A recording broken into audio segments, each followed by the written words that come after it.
British comedy has always served a quiet constitutional role. It tests power. It punctures certainty. And when necessary, it delivers verdicts without ceremony. On a live television stage, in front of an audience that knew exactly what it was witnessing, one comedian did not shout, accuse, or rant. He paused, smiled, and let the silence do the damage. This is not a comedy story. This is the moment satire caught up with a narrative that had been unraveling for years, and how Jimmy Carr, on live television, said what institutions never would, and the room did not push back. Cut to audience reaction. Laughter breaking, then tightening. Hard cut to black. Prince Harry is very much our Kanye. The broadcast went out on a Thursday night, just after 9, carried live across the United Kingdom. There was no delay, no edit window, no opportunity for revision. Jimmy Carr walked onto the stage to the familiar rhythm of applause, dressed as he always was, measured, composed, deliberately unremarkable. This was not a surprise appearance, it was scheduled programming, and that was precisely why what followed mattered. The studio was full. A mixed audience, comedy regulars, casual viewers, and industry figures were seated just beyond the camera's sweep. The mood was relaxed but attentive. Carr opened with safe material, testing the room, calibrating timing. He always did. Those who know his work understood this was not filler. It was an assessment. Then, the reference came. It was not shouted. It was not framed as outrage. It was delivered with precision, framed as observation rather than accusation. The name Meghan Markle was not used directly, but there was no ambiguity. The room recognized it instantly. The silence before the laughter lasted a fraction of a second longer than usual, long enough to register tension. Long enough for the audience to decide whether they were allowed to laugh. They did. The laughter was sharp, then sustained. Not explosive, but confident. Carr paused, as he always does when a line lands cleanly. He did not elaborate. He did not press. He let the audience complete the thought themselves. That pause was the most important part of the moment. It signaled control. Within minutes of the broadcast ending, clips began circulating online. Not leaked footage, official captures. Viewers replayed the moment, posting reactions rather than arguments. There was no immediate backlash. That absence was notable. By the following morning, British media producers were already discussing whether to address the moment. At the BBC, editorial teams flagged it during early briefings, but made no booking decisions. ITV producers circulated the clip internally with a single note: monitor reaction. No panels were assembled. No expert debates scheduled. The restraint was intentional. Inside Buckingham Palace, awareness came early. Aides arriving through the gates that morning were already aware of the joke. Phones had done their work before desks were cleared. The communications team did not convene an emergency meeting. Instead, smaller conversations unfolded in parallel offices, behind closed doors. This was where the palace began to divide. One faction, senior courtiers with long institutional memory, dismissed the moment outright. Their position was clear. British comedy had always mocked figures on the periphery of power. Meghan Markle, they argued, no longer represented the crown. A comedian's remark, even on live television, did not require acknowledgement. Silence was not avoidance. It was a hierarchy. I wouldn't say we're obsessed with royalty. Really? I heard you elected a king. Another faction disagreed. These aides, many of whom had served during the Sussex departure years, recognized the pattern. Live comedy, they argued, carried a different weight than print commentary. A joke that landed without resistance signaled cultural permission. Once that permission existed, the narrative rarely returned to neutral. The stakes escalated quickly because of timing. The monarchy was already operating under strain. King Charles had only recently resumed limited public duties following treatment at the London clinic, with schedules carefully managed and appearances shortened. Catherine, Princess of Wales, remained out of public view after surgery at the same hospital, with updates tightly controlled. The institution was sensitive to perception. Every external pressure was measured. Against that backdrop, the joke felt less like entertainment and more like a stress test. By midday, aides attached to Kensington Palace had weighed in. Their view was pragmatic. Meghan Markle was fully outside the operational perimeter. Responding would only revive a narrative the palace had spent years disengaging from. Yet even among this group, there was unease. Not about the joke itself, but about what it represented. This was not tabloid hostility. This was mainstream British comedy, delivered live, and accepted instantly. The antagonist in this chapter was not Jimmy Carr. It was momentum. Carr had not attacked, he had observed. The audience had confirmed the observation. That confirmation carried consequences beyond the studio. By the end of the day, the palace had reached a provisional consensus. There would be no response, no background briefing, no correction. But the reasons differed. For some, silence was strength. For others, it was recognition that the moment had already passed beyond control. As one aide put it later, privately, that laugh told us more than any headline. The joke did not escalate. Carr moved on. The show continued. But the line lingered, replayed not because it was shocking, but because it was accepted. This was not a scandal breaking. It was a boundary settling. And inside palace walls, everyone understood the same thing by nightfall. Live television had done what institutions rarely can. It had closed a real-time conversation. By the morning after the broadcast, the assumption that the joke had been spontaneous had already collapsed. Within British comedy circles, the consensus was blunt. Nothing Jimmy Carr says on live television arrives untested. The delivery may look effortless, but the process behind it is methodical, cautious, and deliberately slow. Prince William or Prince Harry? Prince William or Prince Harry? Well, the royal family, right, if you can imagine, they're like our Kardashians. Carr's reputation has never been that of a reckless provocateur. He is not a comic who chases outrage. Producers who have worked with him describe him as controlled to the point of obsession. Every line is weighed. Every pause is deliberate, especially when the subject carries institutional weight. That mattered here. In the weeks leading up to the broadcast, Carr had been workshopping material across several London venues, Soho clubs, small theaters in Camden, invitation-only charity nights where phones are discouraged and feedback is immediate. According to multiple attendees, references to public figures were tested repeatedly, then adjusted, then dropped or refined. Some never resurfaced.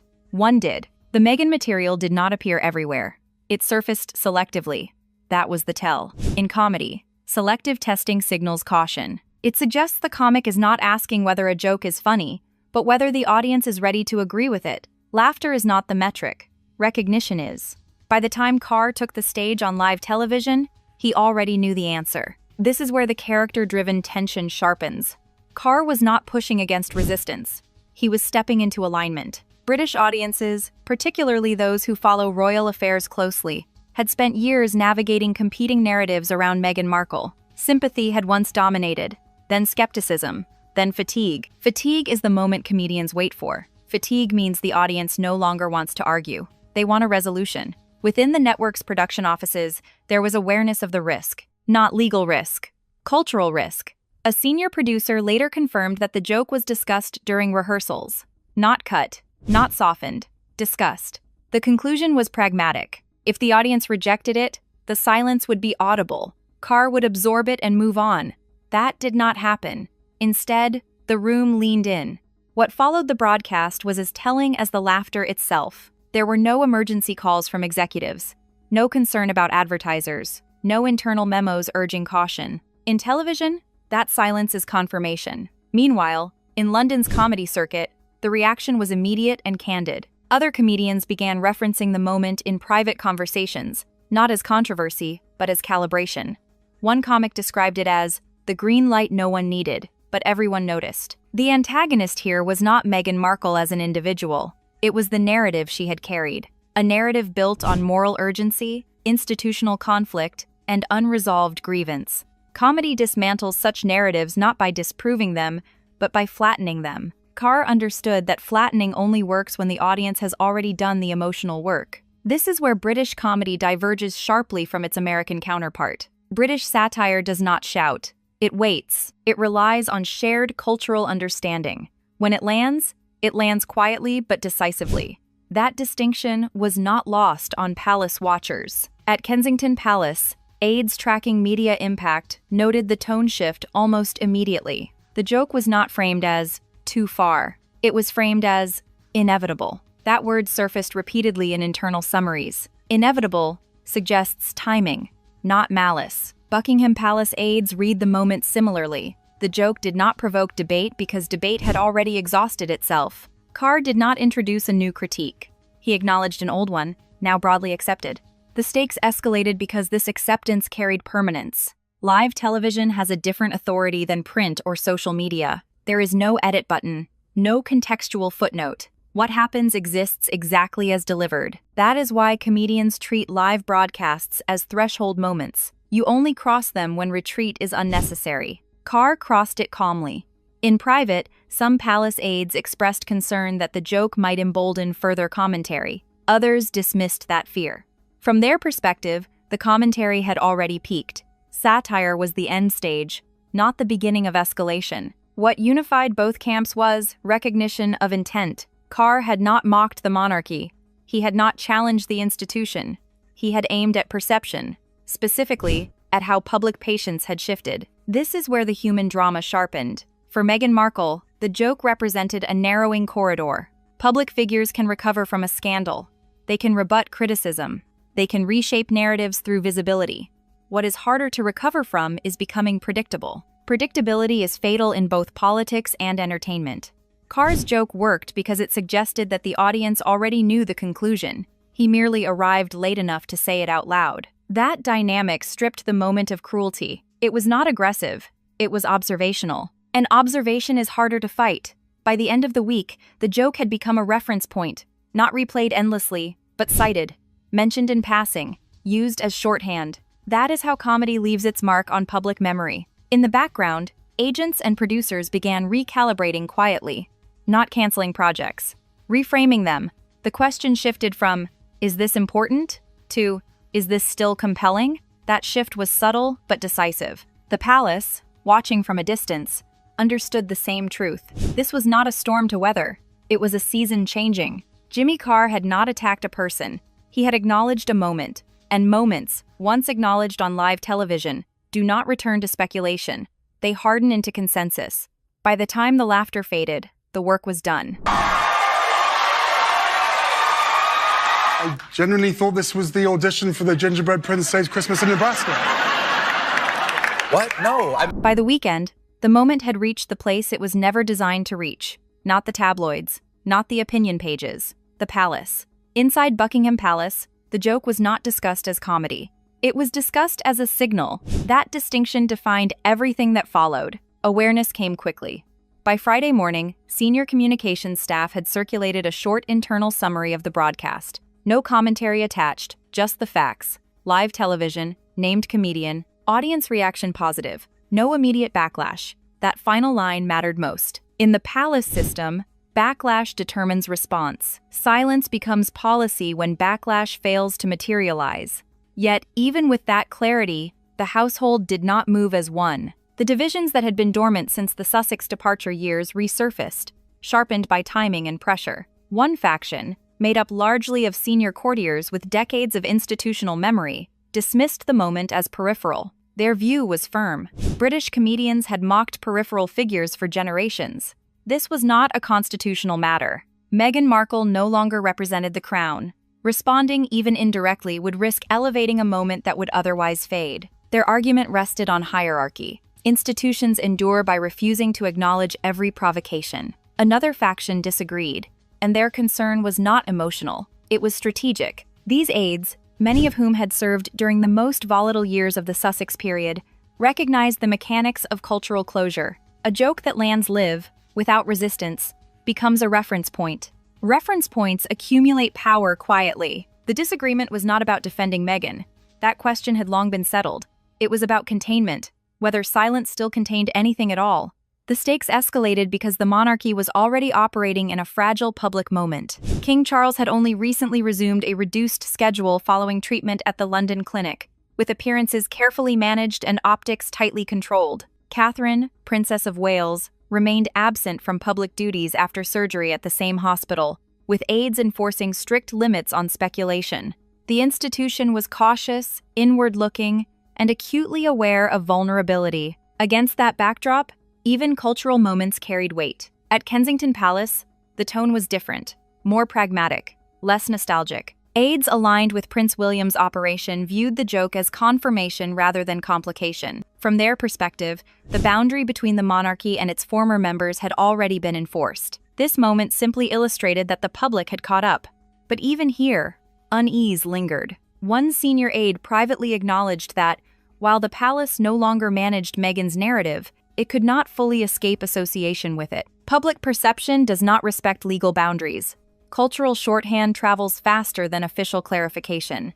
The antagonist in this chapter was erosion, not attack, not a scandal. Erosion of control over how stories end. Historically, the palace has managed endings carefully. Abdications, withdrawal, severances. Each is framed with language, timing, and ceremony. What unsettled some aides was that this ending had arrived without any of those tools. No statement, no bulletin, no announcement, just a laugh on live television. By Friday afternoon, a small, informal meeting took place among senior communications figures. No minutes were taken, no formal decision recorded, but the consensus that emerged was clear. There would be no response. Not now, not later, not quietly. The reasons, however, differed sharply. For the legacy faction, silence represented authority. The palace does not respond to comedians. That line had protected the institution for decades. For the more anxious faction, silence represented acceptance. Acceptance that the narrative had moved beyond management. Both groups were correct. Externally, the absence of a palace response was read immediately. British media outlets noted it without comment. Headlines avoided speculation. Phrases like, "no response expected," and "palace unmoved," began to circulate. That framing suggested finality. It told the public this was no longer an open question. Internally, aides began documenting the moment rather than debating it. Once a story enters the archive, the goal is no longer to influence it, but to understand its consequences. Those consequences were already visible. Commentators who had once framed Meghan's story as unresolved now spoke in the past tense. Television discussions shifted from moral urgency to media analysis. The tone cooled. Not hostile. Detached. Detachment is difficult to reverse. For the palace, this detachment carried an unexpected benefit. Years of tension, briefing, and restraint had not produced clarity. Satire had. Without the institution lifting a finger, the public had delivered closure. There was no celebration of that fact, only recognition. One aide described it later as outsourced resolution. The palace did not choose the moment. It did not endorse it, but it accepted the outcome. This acceptance did not erase the human element. Within palace walls, there was awareness that behind the cultural verdict stood a real person. Meghan Markle was not discussed with malice. She was discussed with distance. That distance, in palace terms, is final. By Sunday evening, the internal debate had ended, not because consensus was achieved, but because the window for action had closed. Responding days later would have appeared reactive. Worse, it would have suggested relevance where the public no longer felt it. The palace had learned a lesson it already knew, but rarely had to apply so starkly. Satire ends stories. Institutions cannot. Jimmy Carr's joke did not damage the monarchy. It clarified it. It marked the point at which Meghan Markle's story ceased to intersect meaningfully with royal affairs. The palace chose silence, not because it feared speaking, but because there was nothing left to say. By the time the following week began, the moment had already changed shape. It was no longer discussed as a joke. It had become a reference point. This is the phase institutions watch most closely. Not the flash of attention, but what happens after it fades, whether a moment dissolves into noise or hardens into context. In this case, it hardened. Commentators did not replay the clip endlessly. They did not need to. They referenced it in passing, assuming recognition. Podcasts mentioned it without explanation. Columns alluded to it as evidence of where the mood is. That phrasing mattered. Mood implies collective agreement, not debate. That was the verdict. For years, Meghan Markle's public presence had been sustained by unresolved tension. Competing interpretations kept the story alive. Interviews invited rebuttal. Silence invited speculation. The narrative fed on friction. Jimmy Carr's live joke collapsed that structure. Satire does not extend arguments. It ends them. It signals that the audience no longer requires persuasion. The laughter that night was not a reaction to shock. It was recognition. Recognition is permanent. Within British media, the tonal shift was immediate but understated. Coverage moved from moral framing to media framing. Analysts discussed timing, public fatigue, and cultural cycles. They no longer asked who was right. They asked why now. That question has only one answer. Because now was safe. In entertainment, safety is not about avoiding offense. It is about avoiding irrelevance. A joke becomes possible when the audience has already decided what it means. Carr did not introduce a new idea. He acknowledged an existing one. The consequence of that acknowledgement was subtle but significant. Producers and bookers began reassessing how Meghan-related appearances would land. Not whether they were justified, but whether they would still carry weight. That distinction is crucial. Controversy creates attention. Familiarity dulls it. Brand strategists notice the same shift. Audience research showed less polarization and more indifference. Indifference is the final stage of narrative exhaustion. It cannot be reversed with an argument. Meanwhile, at Buckingham Palace, the episode receded into record. No follow-up discussions. No retrospective briefings. The moment had served its function. It had clarified boundaries. For the monarchy, that clarity mattered more than optics. The institution no longer needed to worry about how Meghan Markle's story intersected with its own. The public had severed the connection without instruction. That severance was cultural, not legal. And cultural severance is more durable. There was, however, no sense of triumph inside palace walls. Only closure. The monarchy understands that satire, once delivered cleanly, closes doors permanently. It cannot be undone with statements or gestures. One former aide described it privately as the end of overlap. Meghan Markle's narrative would continue, but it would do so entirely outside the royal frame. For Meghan, the implications were more personal. Public figures can recover from a scandal. They can reposition after criticism. What is far harder is recovering from predictability. Once a figure becomes shorthand, every attempt at reinvention must work against that shorthand. Carr's joke did not portray her as dangerous or malicious. It portrayed her as familiar. Familiarity strips urgency. It tells the audience they have already processed the story. That is not cruelty. It is categorization. Importantly, there was no widespread backlash against Carr. No advertiser withdrawals, no network apologies, no coordinated condemnation from peers. In the entertainment industry, that silence is decisive. It confirms that the cultural calculation was correct. The absence of backlash also reinforced something else. The audience no longer viewed Meghan as a protected subject. Protection fades when narratives exhaust themselves. By the end of the month, attention had moved elsewhere. New stories dominated headlines. The joke resurfaced only occasionally, often detached from its original context. That detachment is how satire embeds itself into cultural memory. It stops being an event and becomes a reference. The antagonist in this final chapter was not a person. It was time. Time had eroded urgency, sympathy, and tension. Carr's joke arrived after that erosion had done its work. That timing gave it authority. This is how modern verdicts are delivered, not through courts or institutions, but through shared recognition expressed in real time. Jimmy Carr did not escalate the story. He concluded it. The palace did not respond because a response would have suggested relevance, where the public no longer felt it.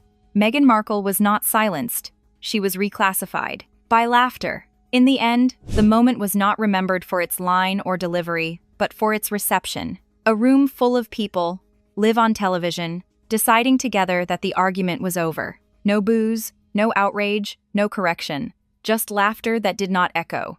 It settled. And when laughter settles like that, it does not ask permission, and it does not leave room for appeal. When comedians say what institutions will not, it is rarely accidental. Subscribe for royal storytelling beyond headlines. Like, comment, and share, because power is not only challenged in courts and columns, but on live television, when laughter decides.